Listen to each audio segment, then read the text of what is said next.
Hey everyone, welcome back to another episode of Red Donkey Projections. Today, we're going to be taking a look at Donald Trump's best case scenario in the 2020 presidential election. I'm Lucas, I have Eric here with me, Hey guys. and let's get right into the episode.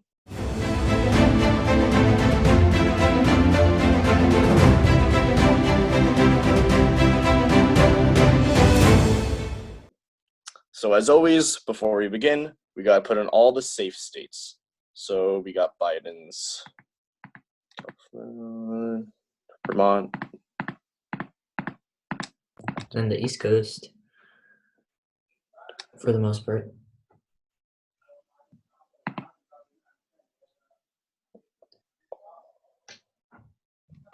Probably missed some, but I'll come back. All right, and then Trump safes. Arizona will come back too. Iowa, I think Iowa's pretty safe at this point. Yeah. So, you know. Especially for best case scenario. Mm-hmm. Oops. Well, yeah, let's talk about Georgia later.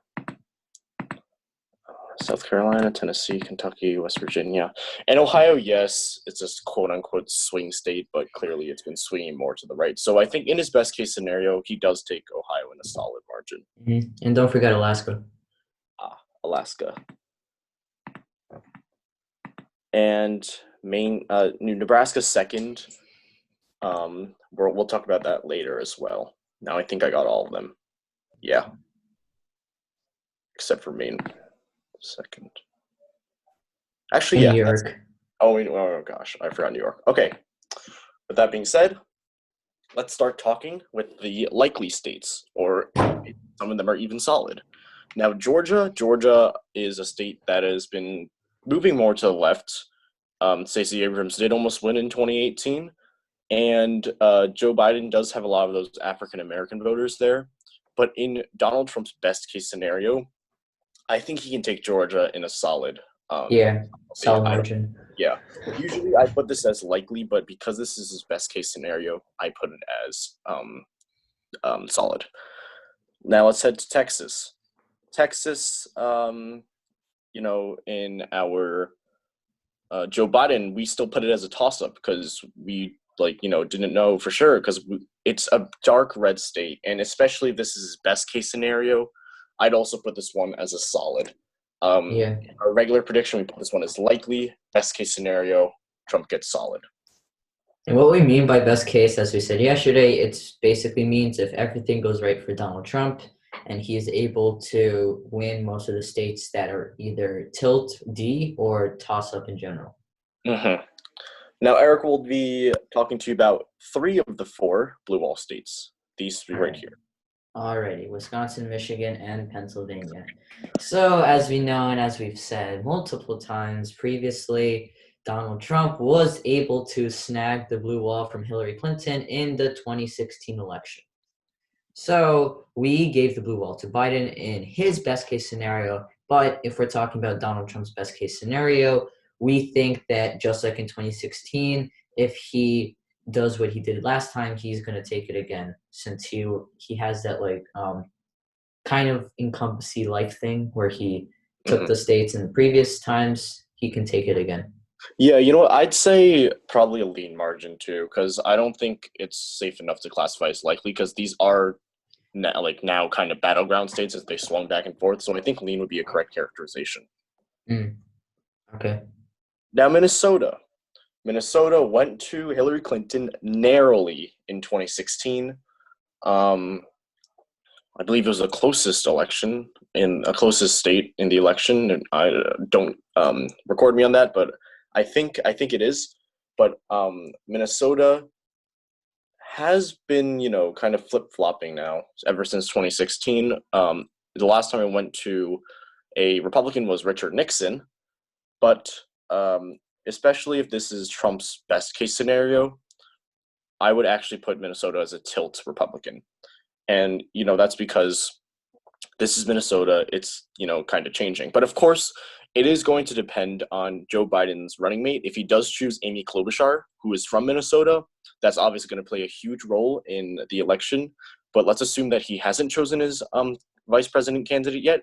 In that case, Minnesota is a tilt red state. What do you think about that? I also think tilt red for best case scenario. Yes. All right. Now, Arizona. Arizona has voted red for a pretty long time now. It is coming a little bit close in the 2020 election. Many people classify it as a toss-up, like I believe we did as well.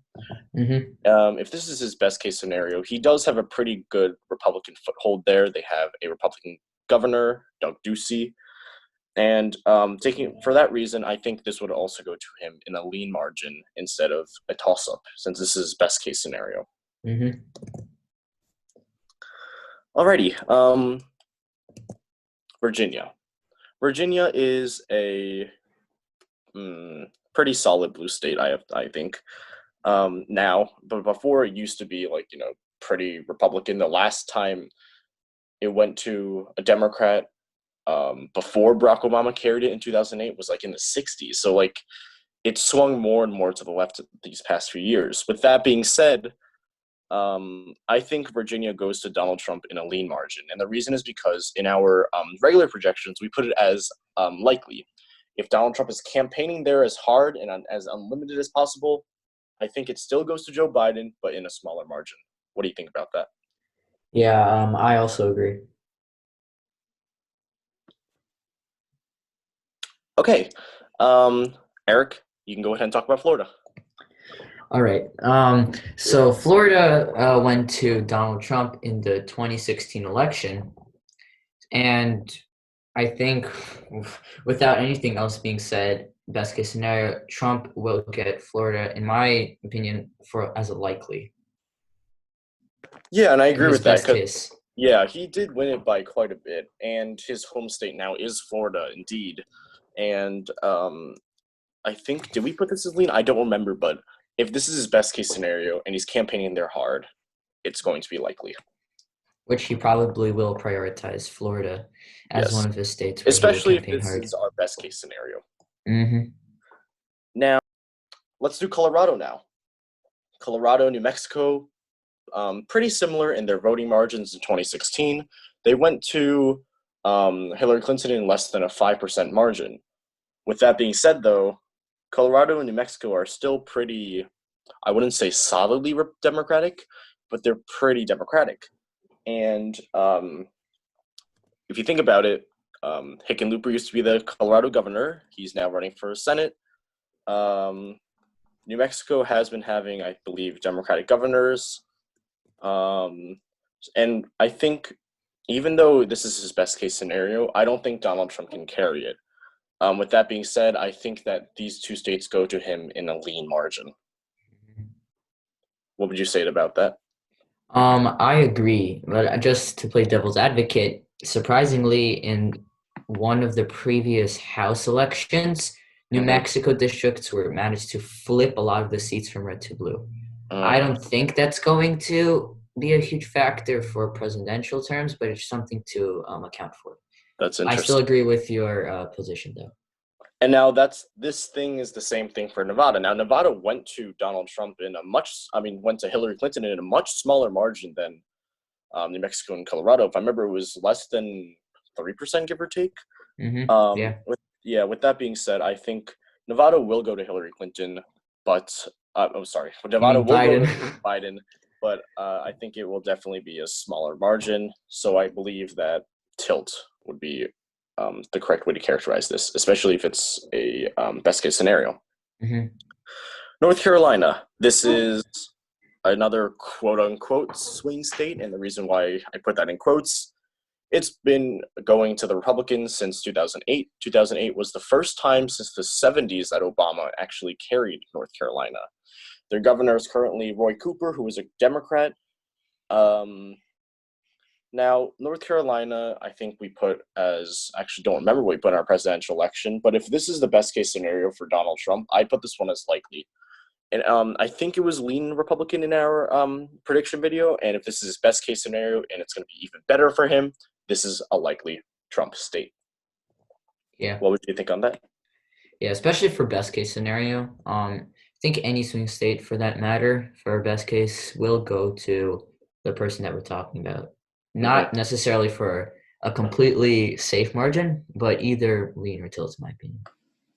Yeah, definitely. Um, Now, Nebraska's second district, which narrowly went to Trump by about a percentage point in 2016. Um, if this was best case scenario, this would be a likely district, in my opinion. It's like if he's campaigning hard and pushing for it in every single state, Nebraska, it'll go to Trump. Yeah. And the reason why Nebraska's second district that we talk about is because in Nebraska, this district is the most heavily populated one and it brings the most impact in that state. Yeah, essentially, it's like how they divide congressional districts. It's by population. So if you see like a tiny district, like right here, that means that there's a lot of people concentrated in that one district. So that kind of gives you a sign that it's probably a city there. Hmm. All right. Eric will now talk about New Hampshire, which narrowly went to Hillary Clinton in 2016. Keyword narrowly. So, maybe Donald Trump will look at New Hampshire and he will try to campaign in the places that went narrowly to his enemy in 2016. So, if he does, I think Donald Trump will able to take it by a tilt margin because there are a lot of Democrats in New Hampshire that you have to consider. But for best case scenario, I would put it tilt Republican. Yeah, and I agree with that. They do have like a Republican governor, and also there are still Democrats in New Hampshire, considering Hillary Clinton won. So I would agree with tilt, a tilt for New Hampshire. Now let's head to Maine. Best case scenario, Maine all state. Maine all state, I think I think would. we'll go blue, Yeah, I honestly. think I agree with that, and I think it'd be in a lean margin though, considering that Trump does have Maine. Is it second district? I think Trump won Maine second in Maine second in 2016. Um, and even though sure he won it, if you add up all the votes together from both the first and second districts, it's still not likely to surpass the number of votes that Joe Biden would get. Because as I said earlier with Nebraska, if you see a congressional district with a small amount of land, that means there's more people concentrated in that one area, and there's probably more cities there, which usually tend to vote for the Democrats. And you see this, if you see such a large amount of land here, you can probably assume that's a rural area, which usually goes to the Republicans. And for Yep. that same reason, that's why I'm putting Maine second district as likely Republican. In our regular projections, we put Maine second district as lean Republican. Now, if we're talking best case scenario, that means he's campaigning as hard as he can. This is a likely district. Yep. Now, regarding Maine Allstate, I think we talked about it. I think it goes in a lean margin. Yeah, I believe that's what I said. Okay. Maine first district. I think it's a likely margin. Usually it's a solid. If Trump's campaigning there, it's going to be likely. And that's because it's a city, it's on the East Coast near all these Democratic states. So Mhm. likely. Well, that wraps up today's video. I hope you enjoyed this video today. If you like the video, please hit the like button. If you like our content, please hit the subscribe button. And we'll see you in our next video tomorrow. See ya.